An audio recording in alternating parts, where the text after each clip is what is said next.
pumirma kasi ng kontrata sa TV5, katotohanan sa paglayas sa ABS-CBN.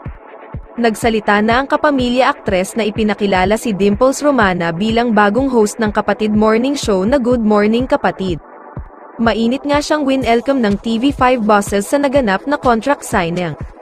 Excited na rin ang mga host ng Good Morning Kapatid, na sina Jess De Los Santos, Shiki Roa Puno, Justin Quirino, at Maui David na makasama nila si Dimples tuwing umaga.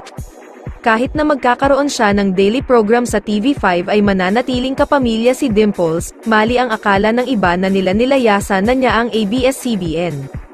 Sa katunayan ay isa pa rin siyang Star Magic artist at may gagawin din siyang teleserye sa kapamilya next year.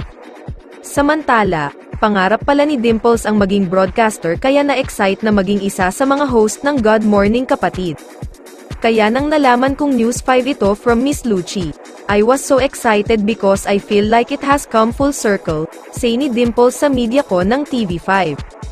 Ang bongga ni Dimples dahil magkakaroon siya ng sariling segment sa Good Morning Kapatid ang May Bahay, na tungkol sa home improvement tips on a budget at ang smart parenting, kung saan mas lalo siyang mamahalin ng mga kapatid viewers dahil sa kanyang mga parenting advice.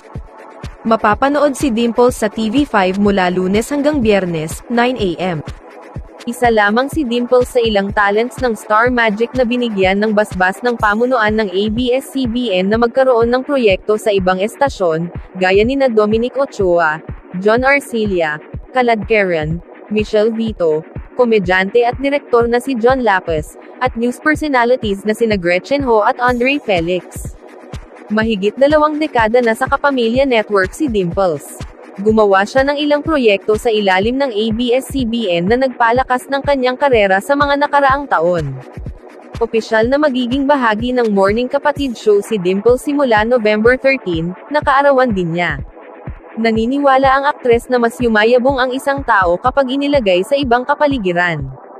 Itinuro niya na hindi palaging mabuti na nasa isang sitwasyon kung saan nakikipagtulungan ka sa parehong mga tao sa lahat ng oras.